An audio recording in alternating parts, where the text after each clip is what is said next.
Hello, everyone. I hope you are doing well. I am doing a bit better.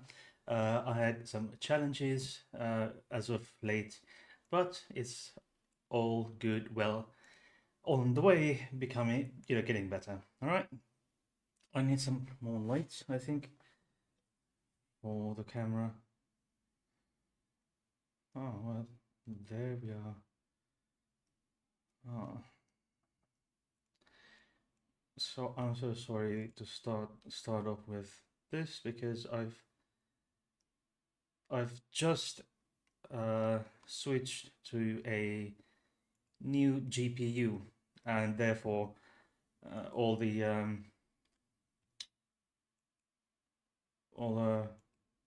settings are a bit off. So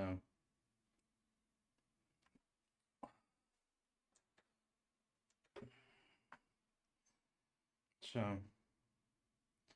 forgive me.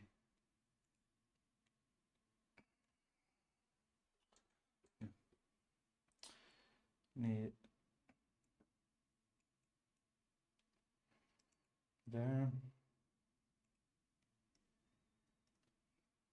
Maybe here. No, a bit better. There we go. There we go. Yes. So I've been gone a while from the realm of YouTube, but that's how it sometimes goes. So previously, this is not really something I've talked about a lot, but I've sought help. This idea for this stream is that not so long ago, I myself have sought help for an eating disorder, and I'm in the process of getting treatment for that now.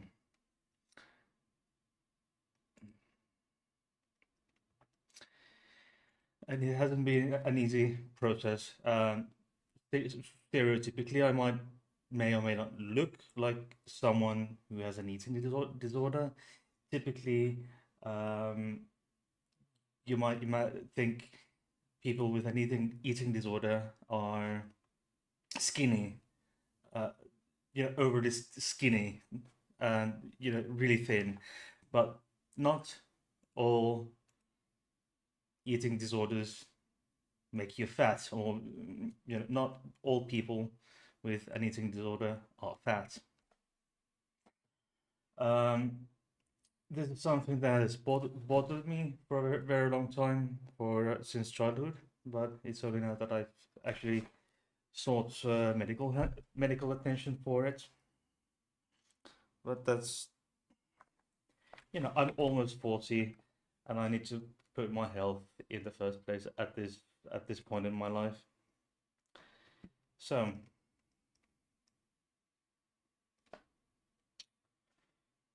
there seems to be no one watching.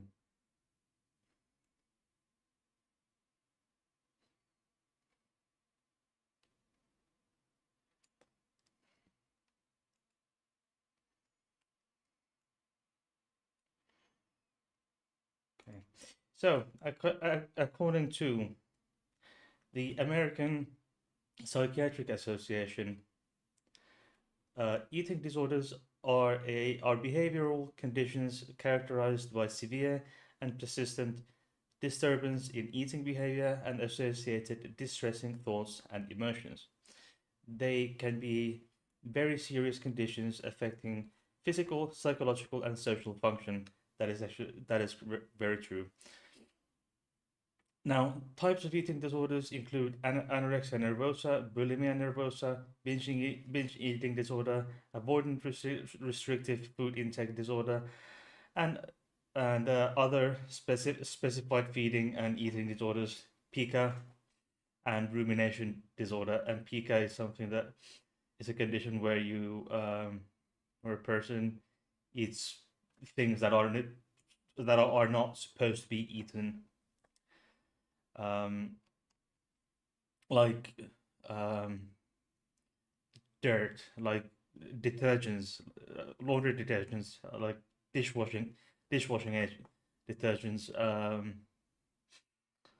like flowers. Well, some flowers you're supposed to eat, but that's different. That's completely different. Like tea, etc. And certain other foods may contain parts of a flour, but that's how it goes. And then pencils, pens, rubbers, etc., etc. And then you get that's how it goes. And okay, where did I lose the link? Ah, now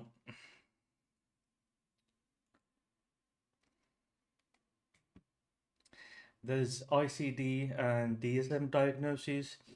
Um, the following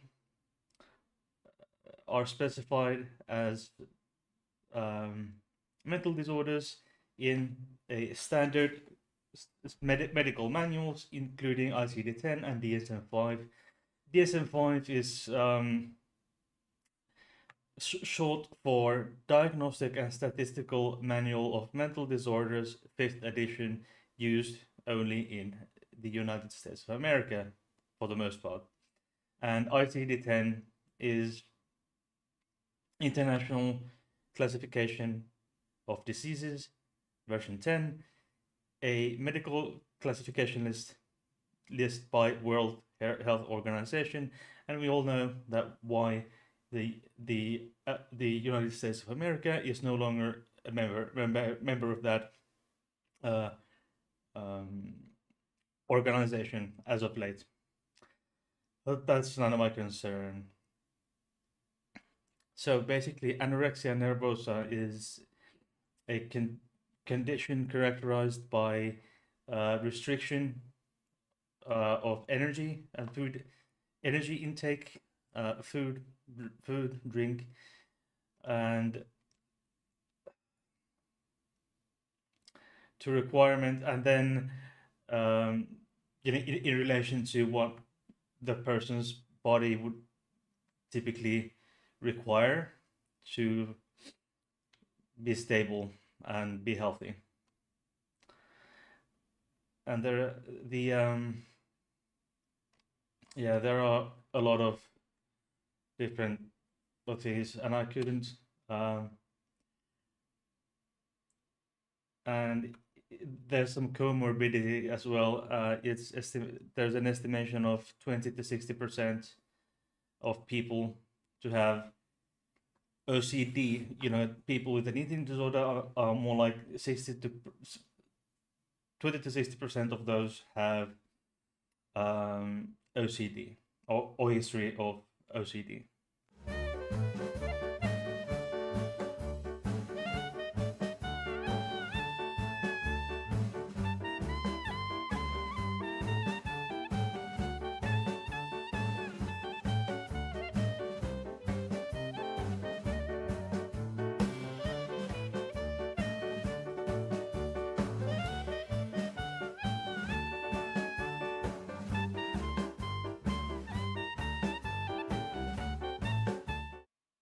Yes, so I just had to look up because I forgot to look it up. So about 0.16% of females and 0.09 for males, 0.09% of males. So we can see here, and this is according to National Eating Disorder Association. So, but other sources such as Uh, American Psychiatric Association, it's up to 5% uh, of all population have um, um, an eating disorder, in any kind of eating disorder. Some are more common in men, and some are more common in women, especially anorexia nervosa and bulimia nervosa. Anorexia is where you don't eat, restrict your eating, and then in addition you might do too much exercise. But bulimia is that where you just throw up, basically. So, and then so about 5% according to American Psychiatry Association. Um, and then there's binge eating disorder, whereas bulimia, people with binge eating disorder have episodes of binge eating. Um, but unlike people with bulimia, people with BED, binge eating disorder, or BED, do not get rid of the food after they've eaten. Um, but there are certain other, harmful or serious uh, behaviors that these people with this type of disorder have. So, as with bulimia, the most effective treatment for this is either individual or group-based cognitive behavioral therapy for binge eating, and interpersonal personal therapy has also been shown to be effective. Yeah.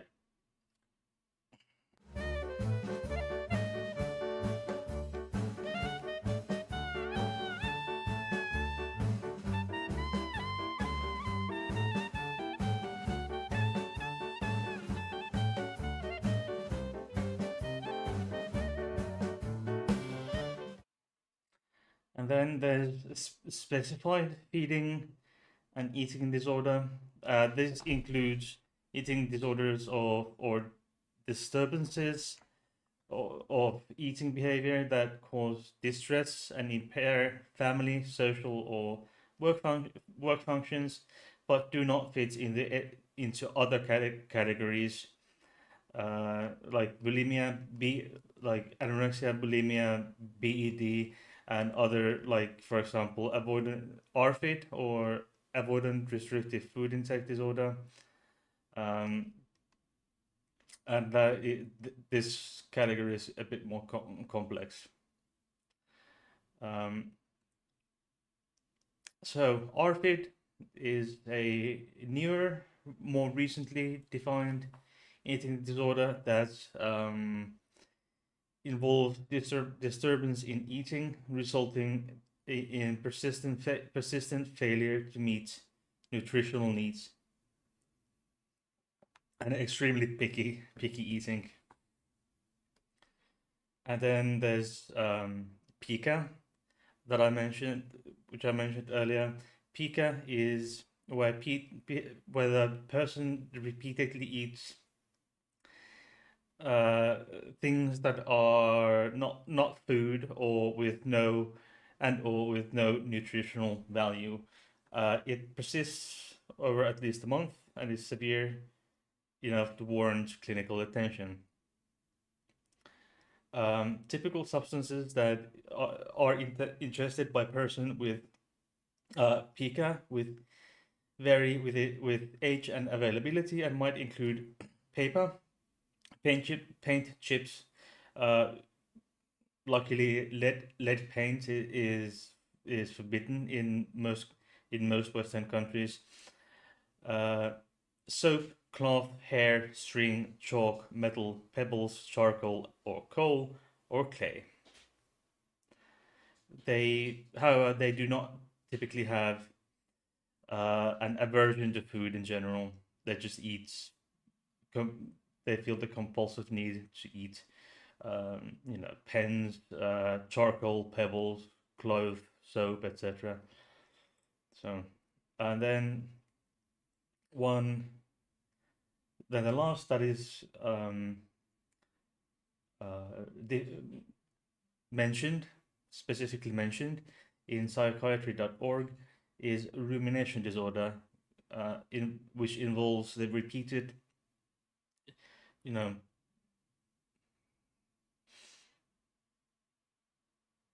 I think I'm going to get banned from YouTube if I read what I have written here. So just check rumination disorder. So other because I am on the verge of being banned from YouTube for talking about eating disorder. So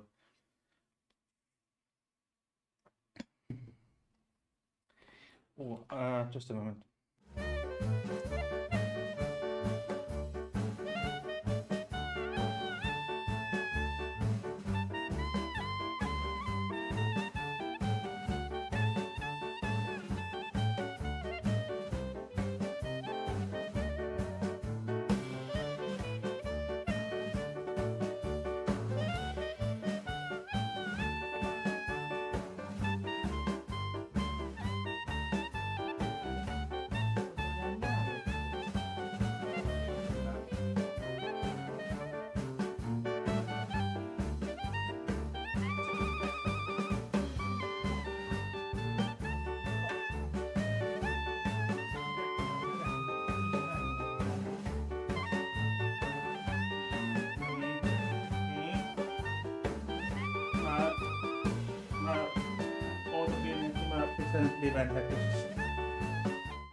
You know, this little baby, she turned 2 yesterday. Yes, it was her second birthday. She got her spa treatment, and she got some very good treats. And then she got, yeah. Today we went to doggy forest. You know, there's a 1 hectare area, fenced off area in a really nice forested area, which you can book and pay some little money. Did your dog go there? She had fun. Hmm. I don't miss it.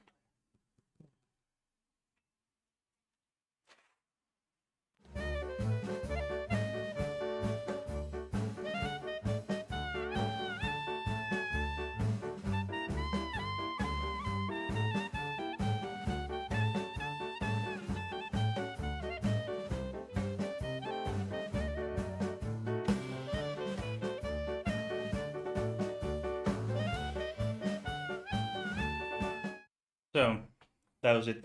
So I went to the doggy forest with Misan, and my mom and my mom's dog. She has a poodle.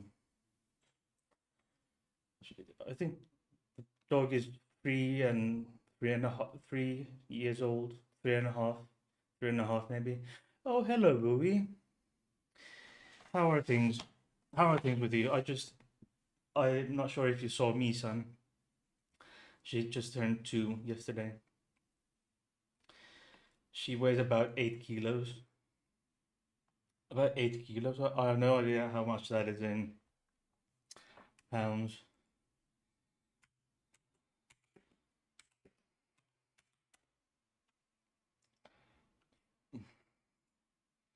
Let's see, how much is that in 8 kilos?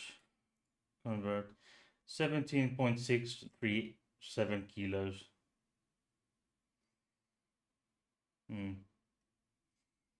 Or 17 pounds and 10.19 ounces.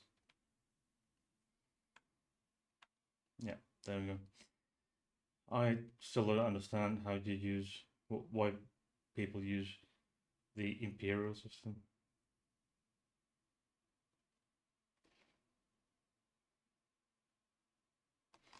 Yeah. Anyway, the eating disorders, it's up, as I said, up to 5% of adult population. I'm not sure if this is just an adult population, but it's or the entire population, but that's how it goes. But it most often develops in adolescence and young adulthood. Uh, Several, like anorexia and bulimia, are more common in women. They can all occur in at any age and affect any gender, and they are uh, often associated with preoccupations with food, weight, shape, or anxiety about eating or consequences of eating certain foods or eating certain eating in general or eating something in particular. Now, behaviors that are associated with these disorders include restrictive eating or avoidance of certain foods, binge eating, purging, uh, or laxative misuse or compulsive exercise.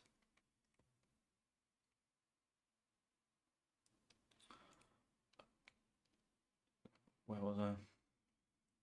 And quite often, uh, these eating disorders have comorbidity with a number of other eating disorders, most commonly mood and anxiety disorders, OCD, and alcohol and substance abuse disorders. But as I said, up to 60% of people with uh, with an eating disorder have OCD. So there's a strong comorbidity, and I can see why, and I can kind of see the connection, see the strong connection with these two eating disorders and OCD. Um, Treatments often do they should and do address psychological, behavioral, nutritional, and other medical complications. And most often, uh, eating di- most often eating disorders are affected. You know, most often women between 12 and 13.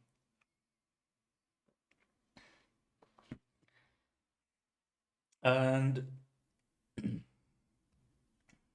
what my deal is that I recently met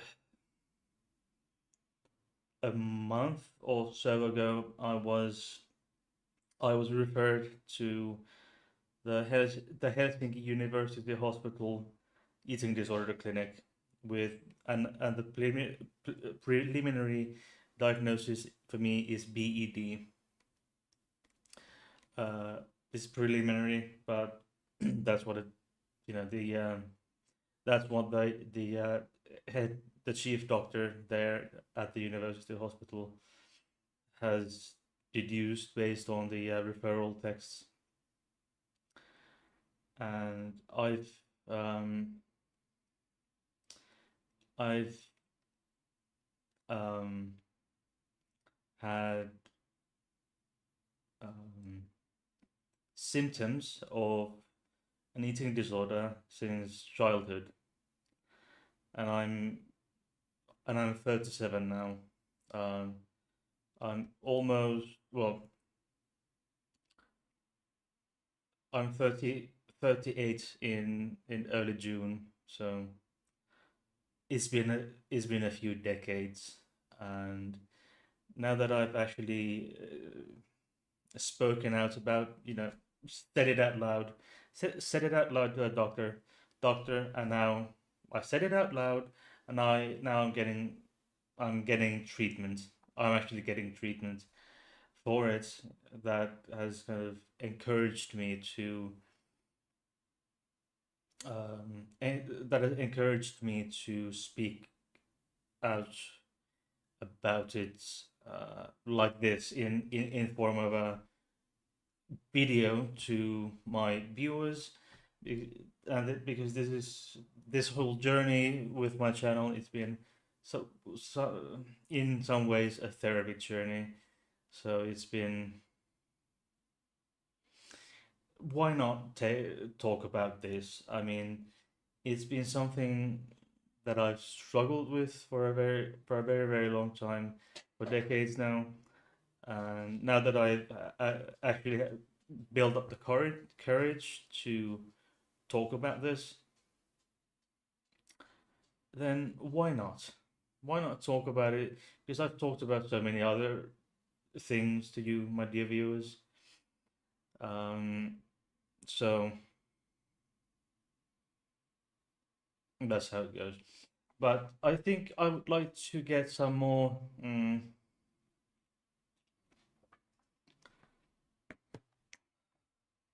I've I want to raise conversation about this, and raise awareness about this. Eating disorders, because it's something, it's not talked about enough, and when it's talked about in a public forum, it can be a bit how should I put this mildly? It can be a bit disorderly, uh, derogatory. It might have, the discussion may have certain strong biases, which I don't really want to mention here, because there are these pro eating disorder movements, like pro Mia, and what the fuck is the other one? Proxia or something like that. But I don't want to give them any publicity unless I absolutely have to in an educational context. But I prefer not to. I prefer not to. All right.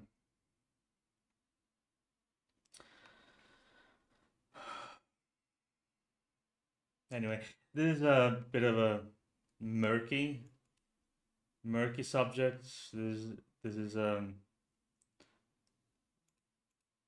is a really personal kind of topic, but sometimes it's getting to know getting personal with my viewers. I think it's a form of therapy, I guess, and it's sort of bonding with my viewers to getting more personal with them. Well, not too personal, but personal enough. Anyway, I think because there isn't much viewer activity here.